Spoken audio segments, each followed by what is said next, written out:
I didn't know what to expect. I just wanted the uniform. That was it for me. I had watched one of the personal parade on TV where my dad went for. So when I entered the school, from the gates, I saw that woman's statue. Oh my God, I was really excited. You know that first encounter you have with the gate of the military school, the feeling is just different. I remember the first day I got, because my auntie was in the school actually, she was in SS3. So I thought it was all going to be rosy. But from the gate, I started carrying box on my head. As I got there, they were like, she has to go cut her hair. I looked at my mom.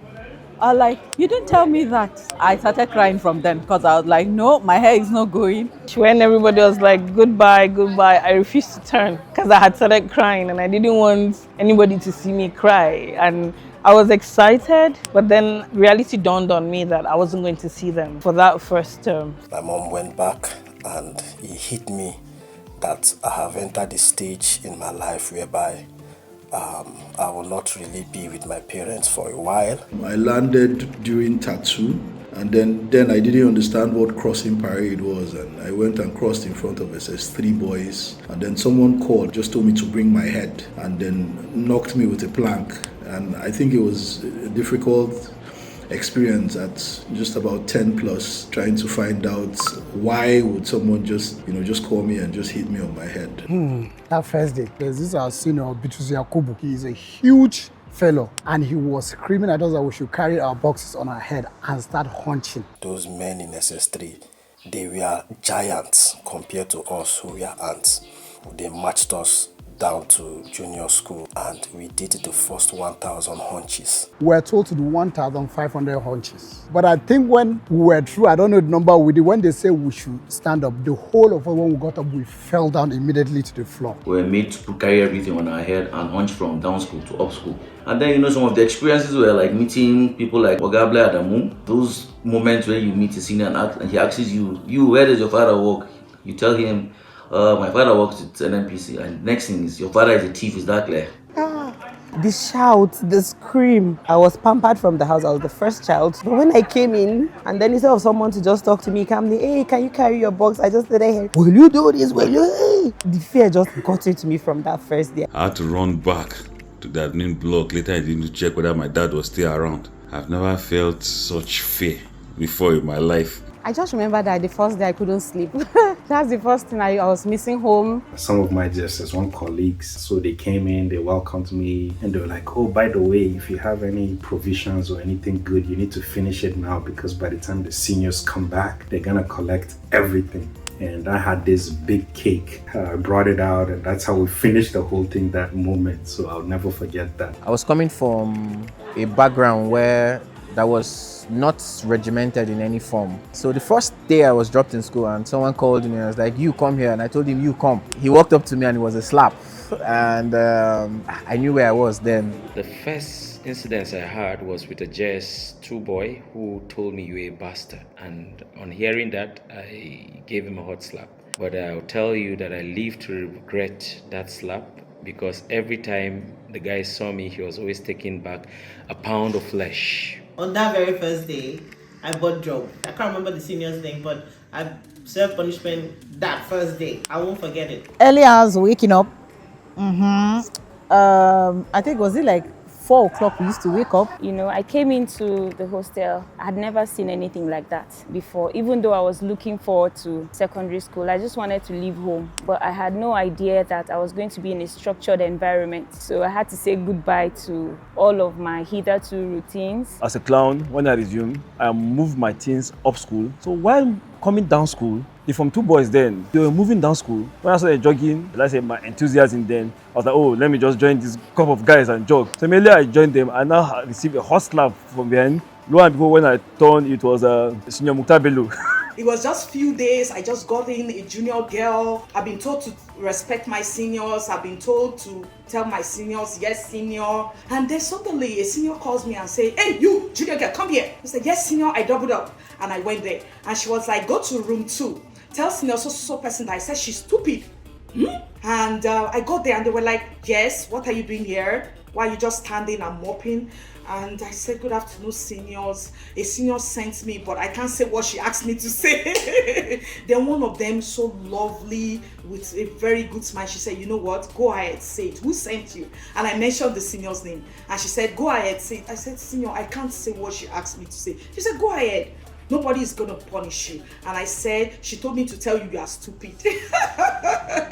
So she laughed. The others were already charging at me as if they wanted to discipline me. She went outside and she called the other person's name and she was like, you're not being nice. You want to put this junior girl in trouble. And that was how this lady became my school mother. She was so nice to me. She was in SS3. I was very small. I remember a senior sent me, said go and get a leather bag. And to me, coming from Lagos, leather is leather. So I went around asking people, do you know that waist pouch, the leather type? And in the evening, I went back to the senior and I said, I didn't get. She said, who sent you to ask for a leather waist pouch? So I still remember that story because then I realized the leather bag is a polythene bag. So yeah. So that day was the day bees attacked us. Yes, we had to run to home ec lab. We stayed there for a while until everything died down, and then I came back. And I was like, hey, now what? And I saw it be. First day, first impression, I was like, hey, this is not good. My very first day, I remembered my mom taking me to school. I remembered I had to cut my hair. I actually resumed with my sister. We got admission the same year.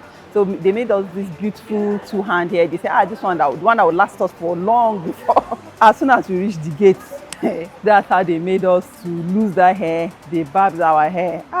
The very first memory that comes to mind is the day I arrived at AFGMS with my beautifully braided hair, only to be told I had to cut it. When we went to the barber shop, my mom was, do you really want to go? At that point, I'd seen some people in uniform, so I was like, I really want the uniform. Do I want my hair to go? Finally, I said yes. I was in Gamus. My first thing was I was supposed to barb my hair.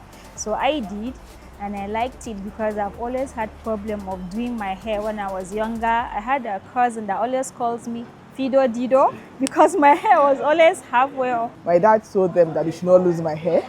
He gave us gifts and sent his secretary with me that they should go to the school and meet the commandant that's ordered that they should not lose my hair at all. So what they did to me was that, alas, may I so rest in peace, she's dead. They just sat me down. They did big braids for me and they just carried scissors and they just cut my hair. Then they gave it to me. Then they sent me back home to go and cut my hair and they brought me back to school. I can never forget it.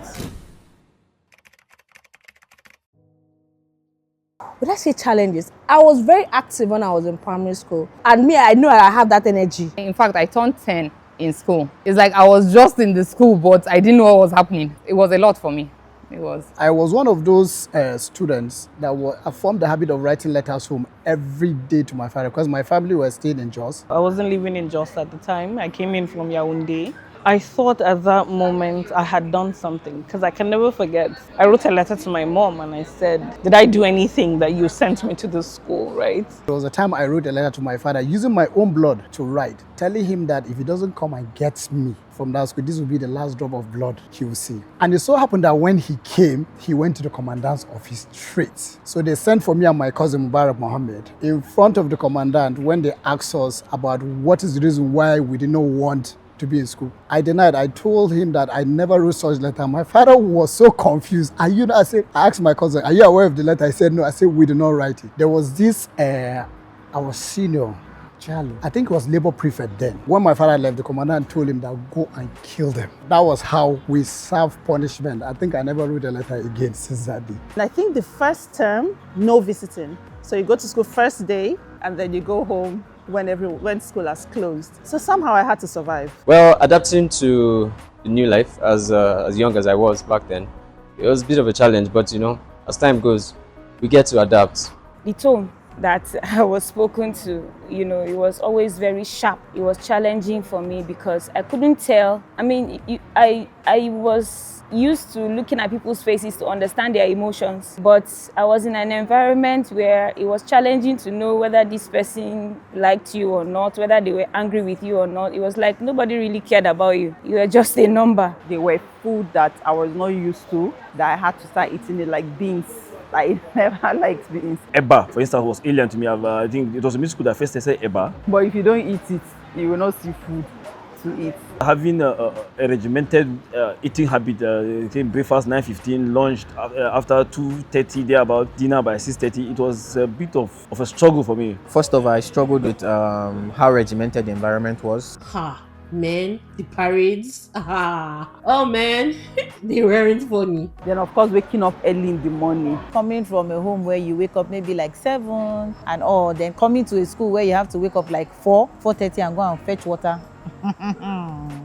Coming from primary school, that was my first time outside the house. I was just 9, so it was difficult for me because from the house I wasn't doing anything as a child. Then I just came to a military school where I had to wash my seniors' khaki and camo uniform and iron it. Being responsible for my daily affairs, because from primary my mom basically just handed over everything to me. Enter the car and go. But then landed in Gamos and everything was totally different. You were used to everything being done for you. Now you're the one fending for yourself, coming across different people from different backgrounds. For all of us struggling to adapt to the new normal. We had to grow up. It wasn't business as usual. You know, you close from school, you go home, your meals on the table. This one, you were living a routine life. The adjustment to military school life was not easy. Being away from home, adapting to a strict routine. One of the challenging things, I think, is blanket punishment. One person does something wrong, everybody gets punished. So I struggled with the fact that your senior from GS2 was to be called Sir. I was stubborn. Every punishment, I'm always there.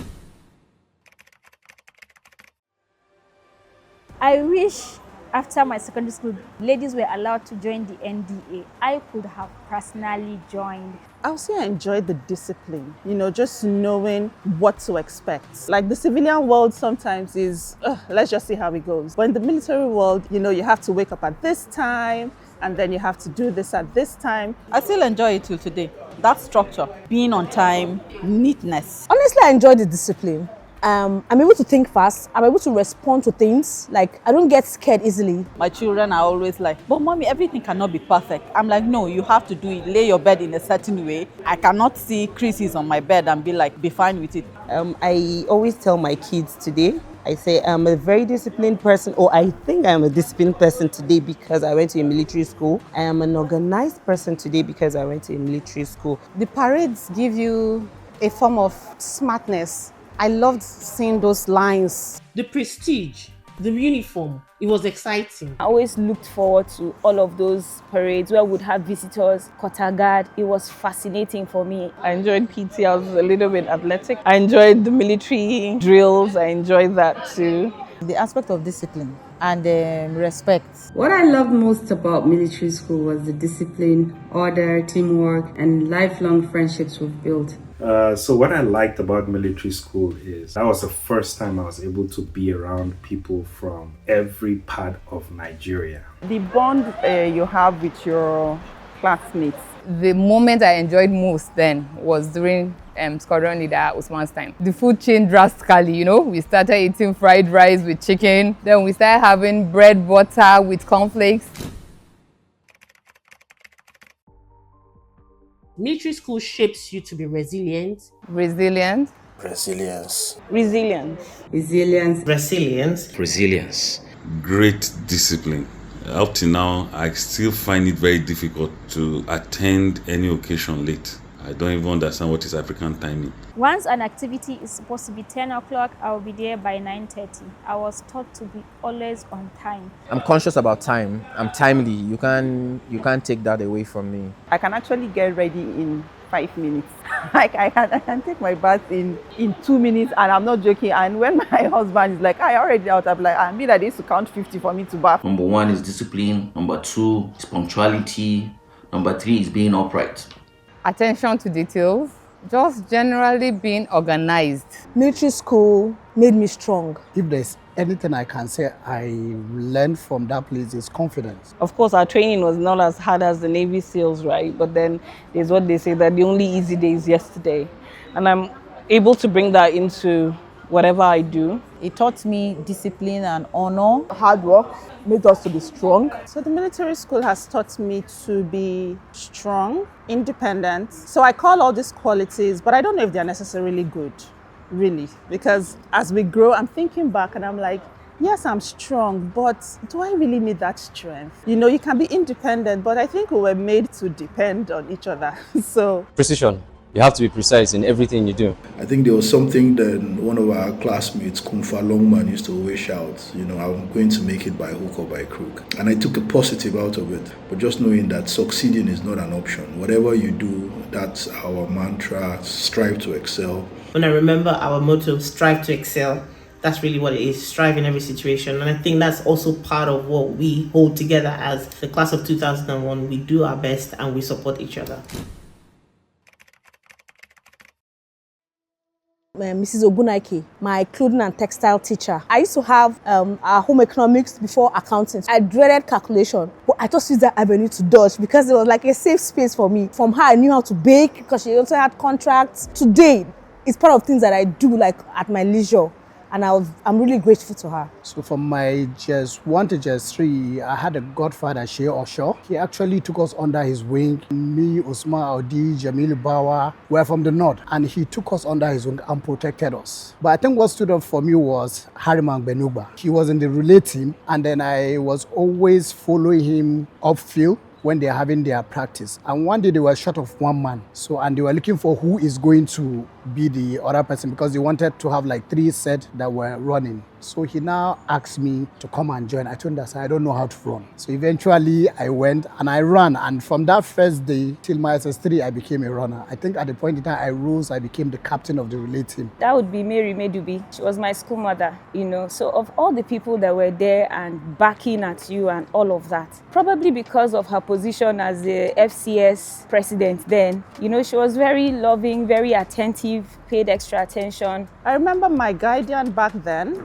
she was a Lance Corporal. So Lance Corporal Fibrasima, Esther Fibrasima. I felt more comfortable. I didn't know her from anywhere. Like Gamus was the first place I met her. My mom spoke with her and she became my guardian. But somehow she just made it easy to transition. Wing Commander Odo, she was our commandant at some point in time. She started out as a matron. She had 2 sides to her. She was very, very disciplinarian, strict, do things by the book. She was actually grooming us to be better people. On the other hand, she had a motherly side to her. Letizeko, he was a father figure to me because I remember when I had issues back in school that I was put in Gadun, he was bringing food from his own house. Yeah, Gerba, who I think was a very positive person, and his impact, I think I am today because Yaya Garba was a very good friend of mine. Before she even became a commandant, she was in our school. That's Okoro. I still remember those advices she gave us then, how she would make us walk straight as ladies. She was trying to impact the military discipline, but at the same time reminding us that, oh, you're not just a military girl. At the same time, you still have the lady in you. I cannot say one person.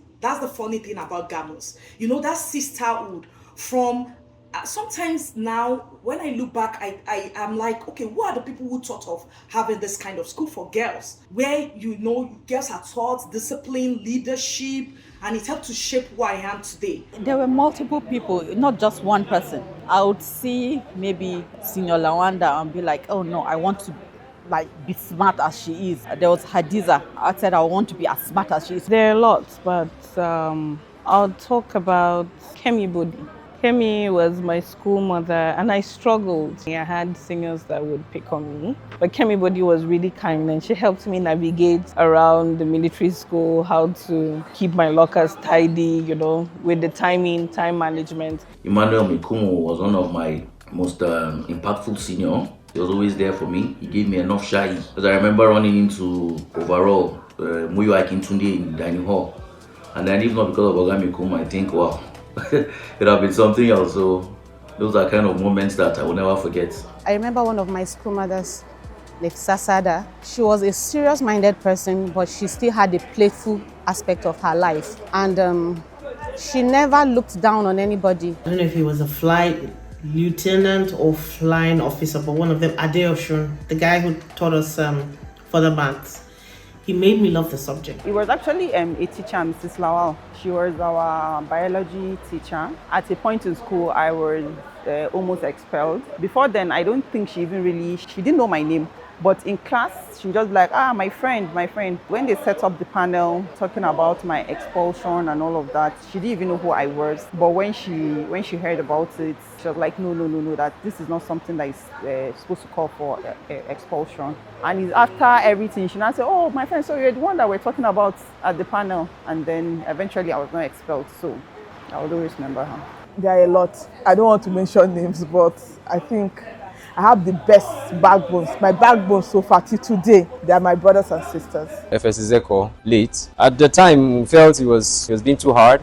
But today, there are a lot of things that comes to mind whenever I think about that man in particular. He was strict but loving at the same time. So I think that was one person I would say impacted my life in a very big way. I will always remember Senior Habiba Bello. She was in Yellow Squadron. I was in Red Squadron. She just liked me and took care of me. My Catholic boys, shout out. Those days we used to go down school and, just have our prayer sessions, and then shout out to Ada, shout out to Ono, shout out to other guys. Thank you guys for making my experience in AFMS wonderful. Udrok, she impacted my spiritual life. Ikenna Ejiofor really put the humor in that suffering. You'll be in so much pain, and Ikenna Ejiofor still had that power to say something that will make you smile. It was a great impact. I'm here to wish the 95 set of Air Force Girls Military School Jos a happy 25th anniversary. It's surprising that you girls have clocked 25 years so soon. For me, it's just like yesterday. I want to thank the Almighty God for keeping you and seeing you through these years, and I pray that He will continue to keep you. 25 years in anyone's life is not a small feat. You have been out of the school for 25 years now. I know that many of you have achieved a lot through the mercies of God. I want to pray again that God Almighty will continue to see you through and ensure that all your endeavors are met. The bonding that they have in living together, living and training together, shows the fact that there is no tribalism among them or religious differences. They are always wanting to help one another, especially in the hostel. One of the memories 95 set gave me is the fact that as a young person coming into a teaching line, they challenged me so much. They had questions, a lot of questions to ask, and they kept me on my toes. The class of 2001 happened to be a very funny class. We had so many characters. The likes of Oche, he was always buying drop. I want to thank you for giving me this privilege to be part of your 25th anniversary. You people have been wonderful, but very troublesome. A few of you can worry. What is interesting is that there are people who subjected themselves to the pain of the season. They took instructions where I needed to fight with them, I fought with them in an attempt to strengthen them. My daughter is 13. I have a son and a daughter, and I both wanted them to go to FMS and AFGMS, if not because of their father. I actually have a daughter, and she claims she's an ex-Jo, like she wanted to be here. She was like, oh yeah, I'm coming for the reunion with you. So sending her there, I do not think I will. Reasons being, I think life has changed, the world has changed. So speaking about the strength, I said it made me strong, it made me independent. So yes, I want you strong, but not cold strong. I think I got to a point where I was cold strong. So I don't want her to be that strong or that independent. Depend on people, and I think that's okay. In fact, my first daughter went for the common entrance because I really wanted her to go there. But my parents, they were like, no, they will not want their grandchild. And you know how they are now. Maybe me, I was not a human being then, and they allowed me pass through it for 6 years with all the cry every day. If not, I would have really loved them too. Absolutely. I have just one daughter, and I've told the mom already. Honestly, the Gamus I went to is not the Gamus of today. There was something, I don't know, it's like they curated us specially from the seniors down to we when we're in just one. It's like they curated us specially for that assignment and for us to always be there for each other. But I don't think that it's actually, you can find that right now. So would I take my daughter? I'm not sure. I actually don't have a daughter, but if I did, I would want her to enjoy that bonds of friendship. You know, like amongst all my sisters, they're always like, yeah, Fatih, how come you still have friends that keep in touch? If something happens, I'm the only one that all my friends come, and all my friends are actually Gamus girls. You will see them, they always show up and they show out for anything. And I think it's being in that kind of school, having suffered together, so you get to have that kind of bond. So I would want her to enjoy it, but when I just remember that suffering, honestly, I can't say yes or no. I remember taking my son to AFMS interview, and he came out. He couldn't use the loo for the extent of the interview for 5 days, and he told me I couldn't use it. Can you tell me? I said, yeah, same toilet. The toilet has not changed. Now they have people who clean the toilets. They have people who do laundries for them in FMS. Then you had to do laundries for yourself and for a community. FMS taught us how to iron. We're professional dry cleaners. Yeah. First of all, Zemeka Akulana, I used to know we're almost same height, same size and everything. And then all of a sudden, I just saw his picture. I've not seen him in a very long time, since after school. I saw how big he has become, white beards and all that. And then one person that I have not changed at all, I think is Samo Makut. He's somebody that when I see anytime, I can just call his name without trying to remember where I know this face or how I know and all that. Now, I remember there was a time I met one of my classmates in the bank in Jos. And I said, oh, that's my classmate. I was saying hi, and she goes, I don't remember you. And that's because I told you I was very short. Maybe she knew the face, but the face on this height, no, she couldn't connect the two. Israel Baji has not changed. He has not changed. He's a vampire. I feel most of us are still the same, you know. We've grown, but we're still the same humble.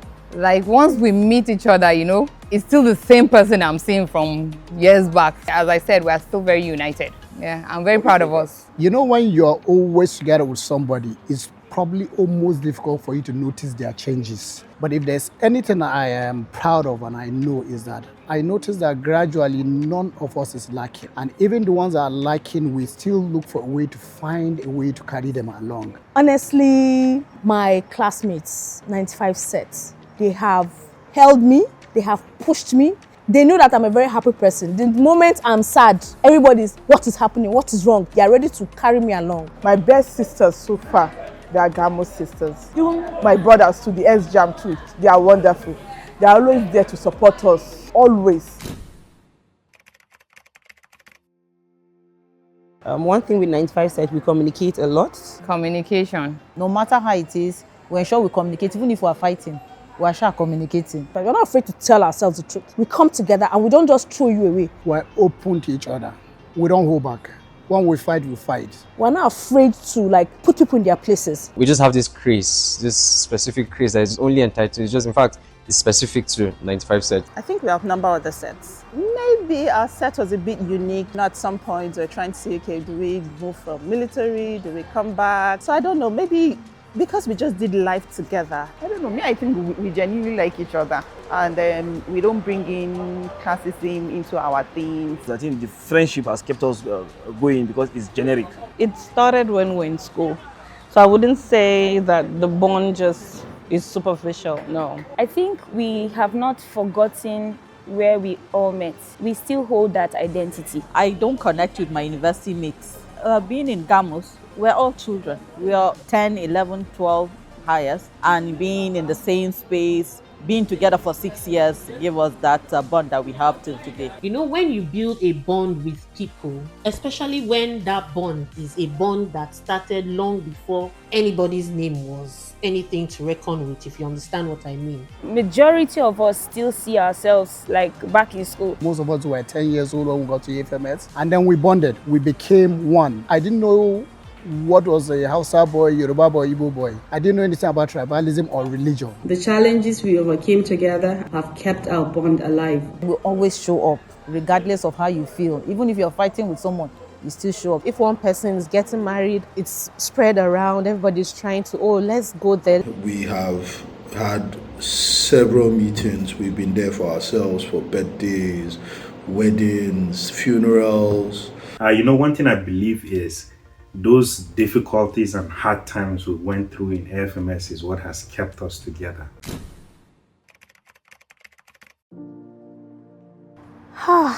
My dear friend, Laura Dixon, We just recently lost her. I didn't call her Laura. I called her Kyota. That was her Hausa name. You know, Laura and I, we go way back. We would speak Hausa a lot. We would dodge some parades together, even though she was in Red Squadron. Laura Dixon was a friend. She was my birthday mate. She was a dear friend, and I prayed her soul continue to rest in peace. That hit hard, very, very hard, because she was one person I was very close to right from school till even when we graduated, we communicated. I was particularly close to Laura Dixon, and she used to play with my native name. It's unfortunate I didn't keep in touch. It's painful to me that I didn't know when she was sick, so I didn't have the opportunity for closure. The last time we met her was at our 20th reunion. Laura Dixon was in Red Squadron. We were together with her. She was even in our last 20th reunion. You're with people, you don't just expect that life, their candle just goes off. But then she's someone that I wish, it wishes were horses that would have her here. And she would have just brought herself the laughing, joyous parts of everything. Let me first of all start with our late commandant, CM Malam. We have late Warrant Officer Ezeko. Late FS Ezeko. And it's unfortunate that he's no longer with us. I pray God rest his soul. I want to use this medium to tell his family that he was such a great man, and we'll continue to honor him. While in school, we have, I think in JS2, late Mohamed Sharu. His death was also a shocker because when he was admitted in MRS, I was a bed beside his bed when he had a snake bite and he was brought to MRS. I remember vividly when the nurses had to use those green, I don't know what they call it, those green medical these things when he was brought, and I remember vividly late Mohamed Sharu. We also have late Oduakumo, passed on immediately after POP. We have late Rodney Osaji. We also have late Aminu Aliu, Chili Boy. One of my very, very, very good friends, Aminu Aliu. Closest to me was Aminu Aliu. We call him Chili Boy, and we were in the same room while in JS3. So I really miss him. He was a very organized person and a social giant. We were close when we were AFMS. We were in the same squadron with him. We practically did everything. And even when he passed away, I happened to be among the people that they said delegated to go to Kano to go and pay a condolence visit to his family. I remember Aminu Aliu. He was a Yellow Squadron family. We called him Chili Boy. He was the life of the party in school. Aminu Aliu, he brought smiles to my face. I can't remember the day he was ever angry. I really miss that brother. He was somebody that was funny. He was fun to be around with. He was caring. He was thoughtful. He was a very thoughtful person. First of all, to Mohamed Sharu. Mohamed Sharu was my friend. I remember we sneaked out from FMS, me, Mohamed Sharu, and the Kuberima to Rukuba Barracks to see his father, who was a then colonel in the Rukuba Barracks. We got there around 2 because we trekked from FMS to Rukuba Barracks. Funny enough, what kids always do. And then reaching there at the gate, we told them we were going to see Colonel Sharu, and they allowed us in. We got there, he was so surprised to see us. He woke up in the middle of the night, gave us food, went to the storeroom, brought boots, khaki, and gave us, and told us, okay, first thing in the morning, he'll take us back to school, and we'll enter school back the way we came up. We got to school around 5:30. We sneaked into school the same way we sneaked out from the tarmac, and then went to the hostel, and wow, it was a successful trip. Only for Mohamed Sharu's father to come in around 10 and reported us to the Limono then that we came out on Awol and came to his place and all that. We actually served the job. We went to Gadroom. We were in Gadroom for some days, but then funny enough, days after, Mohamed Sharu was bitten by a snake in the gutter, and that was the end of it. And sometimes I just feel so bad that I was not part of those that went for the burial. Funny enough, I was telling a colleague of mine, Rodney Osaji called me barely 24 hours before he passed during COVID. May his soul rest in peace. For all those ones who are not here today, we salute you. We continue to live in your honor, and we hope we make you proud. I remember Amina Minjibir, God rest her. So we were 3 Aminas, but I was closest to her. We had maybe similar family friends, and I'm tearing up now. Amina Minjibir was a very good friend. We were roommates at a point too. 3 of us that used to call ourselves sisters. Myself, Nabila Dalhatu, and Amina Minjibir. And Amina was my seatmate, my roommate, and we were family friends. We even had a group who'd call ourselves the Star Sisters, right? One of her features, her nose stood out. So anytime we'd tease and I'd be like, oh, if she was joking or anything, I'd be like, see, her nose is growing, she's Pinocchio. So at some point, Amina Minjibir was my roommate. I remember her for her hilarious laughter. She had a really bubbly attitude. She would say something like, Asmao, you make me laugh in stanzas. Asmao Mohammed, do you remember? And I found out so hilarious. And I just didn't expect that life at some point would not be here with her. I speak with her mom quite often. We're just talking about Amina Minjibir. We've been procrastinating. We needed to go and see her parents. Her family is in Kanu. But we're just planning on how we should reach out. It's long overdue. She died 2009. I think 2009. It was during our service here. She had an accident. Yeah, she's someone I miss. Oh God, please. Huh. Can I continue? Seeing Amina gone now, it's like, how is she gone? And I really miss her. I just hope and pray, and I believe she's in a better place. So it's just a life lesson to all of us that tomorrow is not promised. So we should make use of our time together. Let this reunion just be a time where we'll come together, reconnect again, and then moving forward, if there's any disconnection from whoever or from wherever, let's try to just keep that connection, because you never know. No one is promised tomorrow. You will stop looking at me now. I'm sorry, what was going on? I wish us all the best in life. In whatever field we're in, I wish us more, please, tell me, more growth, more progress, more unity. Oh, more love, more bond, more communication, more connections. Oh my God, that's just it for me. And I can't wait for 30 years. By the time we're celebrating our Golden Jubilee, it's going to be a destination celebration. We're praying that God keep us alive with our families, so that all of us will be there with our wives. When I say wife, I mean one to each man, not wives to each man. 25 years from now, I think some of us should be clocking, getting to 65, 70. Would still come for another reunion with our gray hair, and then, so I pray for this bond to continue. We want us to continue on the bond we have. Also, be our brother's keepers, because we are all aging. Not aging, but getting older, and we should be wiser. My prayer is that we continue this united. We formed such strong bonds. It's not easy to tear us apart from each other. We shall grow old together, be happy together, keep on being there for each other. A lot of people are fighting silent battles that nobody knows. Check on each other, we all go through life. Life is lifing.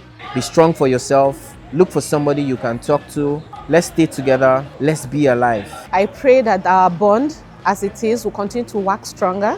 And I hope we'll be able to go for each other's children's weddings. We attending the weddings of our kids, watching the next generation grow to take over from us. Next 25 years, we'll mostly be in our mid-60s.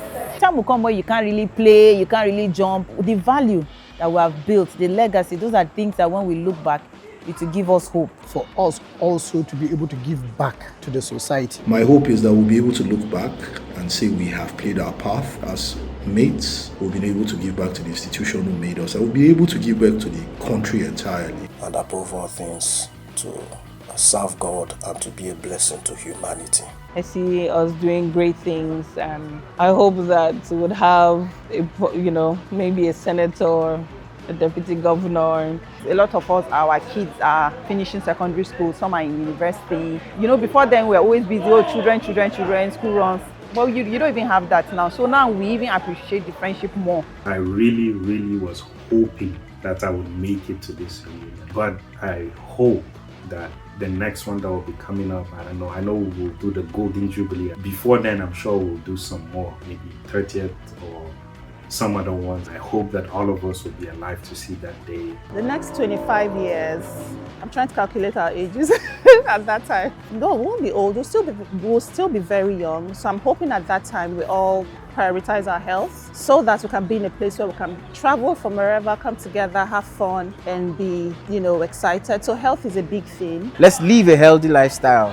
Eat well, exercise well, pray to God. I just wish for good health, long life. More years ahead, more prosperity, more win. As long as we're here on planet Earth, goals and dreams are endless. So happy 25 years anniversary. Cheers.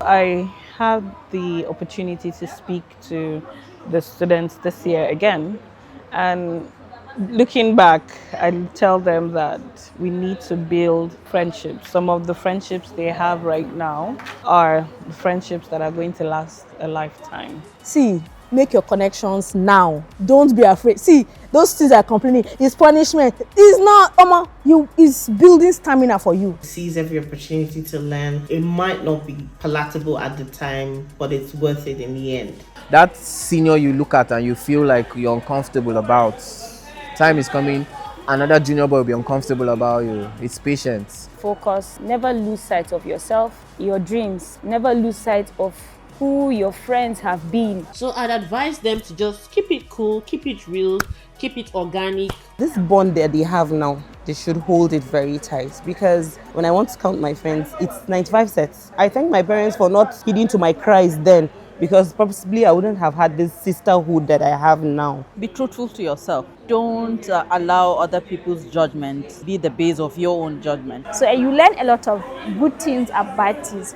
Learn to see and pick the ones that is good for you. The whole package, there's the good, the bad, and the ugly. So I embrace the whole package. Once you do that, when you leave that circle and you're outside the world, people will see you different, but they won't understand what formed you. So my advice is that as much as possible, as much as it lies in our power, like the Bible tells us, we must work at being peaceful and loving and carrying those qualities of a friend. That's what enables you to find a good friend. Persevere, stay steadfast, be prayerful. Challenges will always come. Like those days when we were in the academy, we were told, may your days be rough. The truth is the days are going to become rough. Some days are going to be very, very rough, but stay steadfast. Always choose kindness. 25 years later, I'm grateful for 95 sets, and I'm grateful for meeting beautiful and amazing women and young men. The friendship that has kept us together. The unity, the bond, the togetherness. Friendship, tenacity, stability. The friendship, the bond. 25 years later, I am grateful for life, for friendship, and for always being there for each other. The friendship. I'm grateful for the love. For bringing each and every one of them into our lives. Love, togetherness, unity, family, for friendship, for good health. long life and prosperity and good health. The gift of life. People we met that became friends and later were family. Great friends and comrades, beautiful men and beautiful women. Grateful for the bond. I am grateful for the friendship. Well, 25 years later, I'm grateful for the training. For the lifelong friendships, the discipline that shaped my character, and the privilege of being part of the remarkable AFGMS class of 2001.